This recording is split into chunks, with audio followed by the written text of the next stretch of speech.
Nano. This is the Nano Europa. It's the very same car Tata Motors intends introducing in the European markets by 2011. But as you can see, it's a much nicer version of the very same Nano, much more advanced, much more upmarket version of the Nano that you will be able to buy from Tata Motor dealers in a few weeks from now. Sirish Chandran caught up with Mr. Ratan Tata, who spoke more about the Nano, Tata Motors and their plans for India. Mr. Tata, you've been coming to Geneva for many years. What is your mood of the show this year? Well, I think the mood is surprisingly very spirited. I thought given the state of the auto industry, we'd have a very downbeat show, but it's a very spirited show. I think it shows that the automobile industry is ready to move and change its course if necessary, but the technology and the variety of products is very encouraging. When will the Nano come to Europe? We hope that by 2010 or 2011 we'll have a fully spec car in Europe.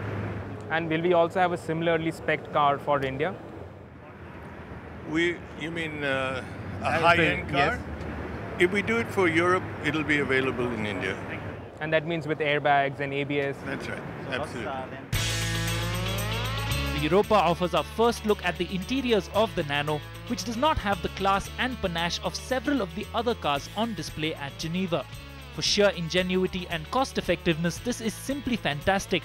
However, the quality of materials and fit and finish is quite poor for a car that wants to make waves in Europe, and we can only imagine what the Indian version is going to feel like. While the Nano certainly took center stage, Tata Motors isn't banking on a one-hit wonder. Also on display were the Indica electric and a four-door sedan concept that wouldn't have looked out of place even in the Jaguar stand.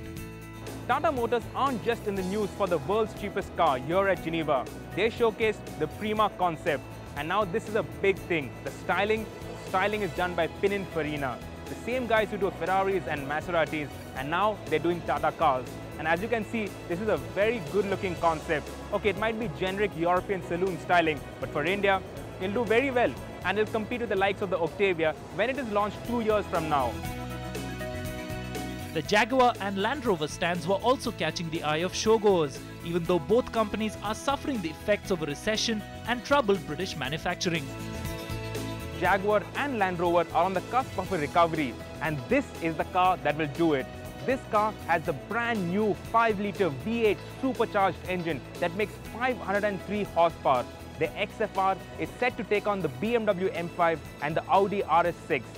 This is a car that we are dying to drive. Shirish may get his wish sooner than expected, as the cat is all set to hit Indian roads later this year. We hope that we can represent these two brands in India, and maybe one day in the future there'll be a particular product that will be sensible to assemble in India, and if so, we'll be there.